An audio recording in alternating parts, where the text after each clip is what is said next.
Adobe Premiere Pro থেকে এই ধরনের টাইম কোডিং ইফেক্টগুলো আমরা খুব সহজেই কীভাবে ব্যবহার করতে পারি।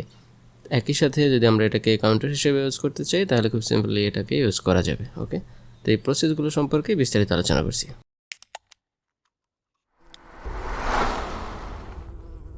First of all Adobe Premiere Pro open করে নিই। দেন এই প্রসেস এটা ক্লিক করে লেফট ক্লিক, দেন এখান থেকে কালার ম্যাট, ওকে একটা কালার সিলেক্ট করে দিই।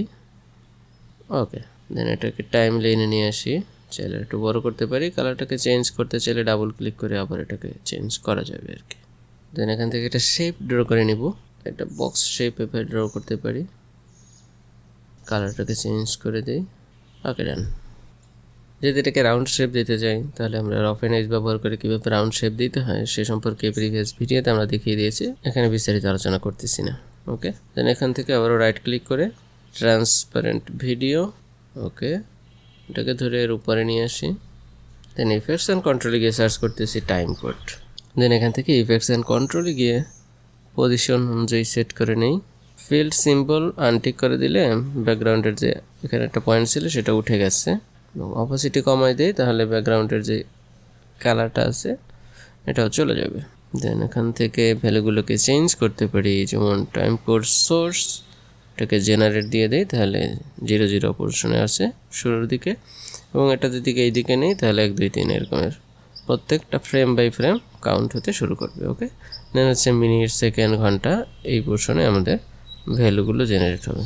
একই সাথে এখানে টাইম ডিসপ্লে 60 নন ড্রপ ফ্রেম আছে, আমরা চাইলে এখান থেকে 30 নন ড্রপ ফ্রেম দিতে পারি তাহলে এটা টাইম যে ভেরিয়েন্ট আছে সেই ভেরিয়েন্টে শো হবে। যদি এখান থেকে 30 ড্রপ ফ্রেম দিই তাহলে এখান থেকে যে কমা সিম্বল চলে আসছে সেমিকোলনের পরিবর্তে। ওকে, তো আমরা এই ভ্যালুগুলোকে আমাদের নিজেদের মতো করে কাস্টম করে নেব। দেন এখান থেকে সাইজটাকে বড় ছোটো করা যায়, পজিশনটাকে অ্যাডজাস্ট করা যায়।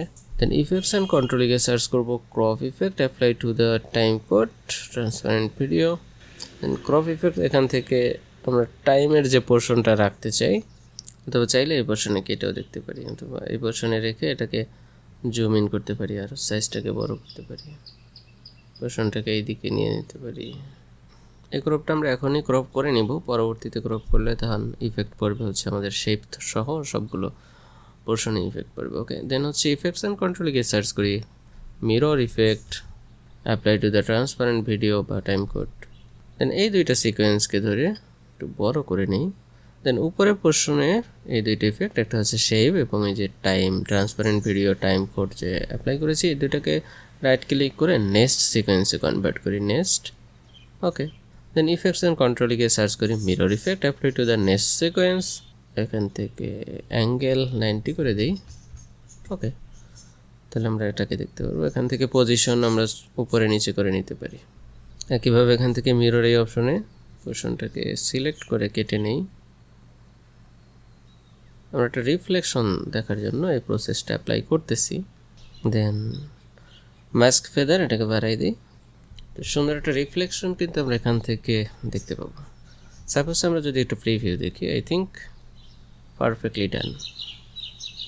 তো আমরা চাইলে এভাবে খুব সহজেই টাইম কোড ইফেক্ট ব্যবহার করতে পারি, এবং একই সাথে আমরা যদি এই পোর্শনটাকে কেটে নিতাম ক্রপ টুলের মাধ্যমে যেভাবে কেটে নিয়েছি, শুধু আমরা সেকেন্ডটাকে কাউন্ট করতে পারতাম, সেকেন্ড, মিনিট এবং ঘন্টাকে। ওকে, তো আজকে পর্যন্তই, দেখা হবে পরবর্তী কোনো ভিডিওতে। সে পর্যন্ত সবাই ভালো থাকবেন। Thank you so much. Stay with us.